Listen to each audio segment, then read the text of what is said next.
সিরাজগঞ্জ পৌরসভার দুটি মহল্লায় হঠাৎ ডায়রিয়ার ভয়াবহ প্রাদুর্ভাব দেখা দিয়েছে। মাত্র এক সপ্তাহে হাসপাতালে চিকিৎসা নিয়েছেন এসব এলাকার 2 শতাধিক মানুষ। স্থানীয়দের অভিযোগ, দূষিত সাপ্লাইয়ের পানির কারণে বেড়েছে ডায়রিয়া। তবে পানিতে ডায়রিয়ার জীবাণু নেই বলে জানিয়ে পৌর কর্মকর্তারা বলছেন, পানি সরবরাহের ত্রুটি খতিয়ে দেখা হচ্ছে।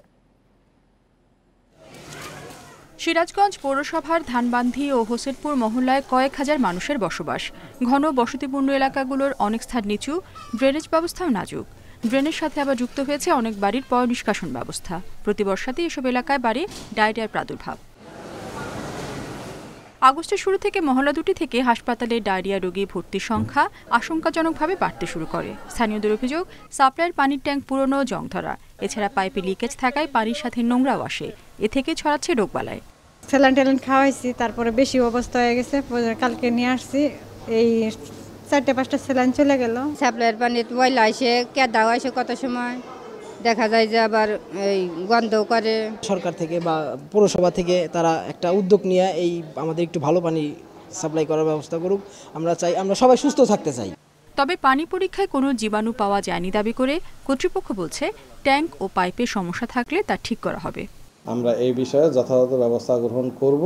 দ্রুত সময়ের মধ্যে আমরা এই কার্যক্রমগুলো গ্রহণ করব, একেবারে 100% সমাধান করব বলে আশা রাখি এবং এই ব্যাপারে কোনো স্যাক্রিফাইস করার সুযোগ নেই।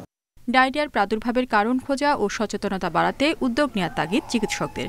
পানি ফুটিয়ে খাওয়ার পরামর্শও তাদের। পানি বিশুদ্ধ করে খেতে হবে এবং খাবারের ক্ষেত্রে বাসি খাবার যেহেতু আমরা বেশি না খাই, বিশেষ করে শিশুদের ক্ষেত্রে তো এটার সম্ভাবনা অনেক বেশি, কারণ তাদের রোগ প্রতিরোধ ক্ষমতা কম থাকে। ডায়রিয়ার প্রকোপ কমাতে পানি বিশুদ্ধকরণ ট্যাবলেট বিতরণ করছে স্বাস্থ্য বিভাগ।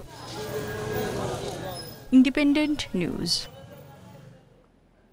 এ বিষয়ে আরো জানাতে সিরাজগঞ্জ থেকে যোগ দিচ্ছেন আমাদের সহকর্মী দিলীপ কুমার গৌড়। দিলীপ, হঠাৎ ডায়রিয়ার প্রাদুর্ভাব বাড়ার কারণটা কি, আর সে এলাকার পানি পরীক্ষা করে দেখা হয়েছে কিনা? আমি এখন দাঁড়িয়ে আছি সিরাজগঞ্জ 250 শয্যা বিশিষ্ট জেনারেল হাসপাতালে।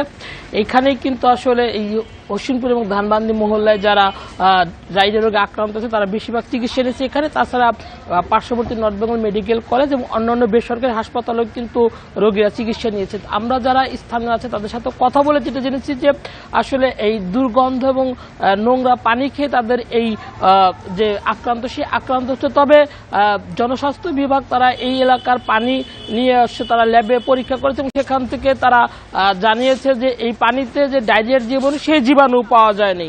এবং পৌরসভা বলছে যে তারা এই যে স্থানীয়দের যে অভিযোগ, সেই অভিযোগের পরে তারা ওখানকার পানির স্যাম্পল সংগ্রহ করে তারা জনস্বাস্থ্য বিভাগকে দিয়েছিল, সেখানে জীবাণু পাওয়া যায়নি, পানি পরীক্ষা করা হয়েছে। তবে এই দুই দপ্তরের দাবি যে ওই এলাকাগুলো হচ্ছে নিম্ন অঞ্চল এবং এখানে সঠিক পয় নিষ্কাশনের ব্যবস্থা না থাকা এবং ড্রেনেজ ব্যবস্থা না থাকার কারণেই কিন্তু এই আক্রান্ত হচ্ছে। এবং এটি হচ্ছে ধারাবাহিকভাবে পৌরসভা বলছে যে প্রতি বছরই এই অঞ্চলে মানুষ ডায়রিয়াতে আক্রান্ত হয়। তবে এই এলাকার যে ড্রেনেজ ব্যবস্থাগুলো নাজুক এবং পয় নিষ্কাশনের ব্যবস্থা নাজুক, সেই বিষয়গুলো দ্রুত সংস্কারের জন্য পৌরসভা কাজ করছে। ডায়রিয়ার পরিস্থিতি নিয়ে জানাচ্ছিলেন আমাদের সহকর্মী দিলীপ কুমার গৌড়।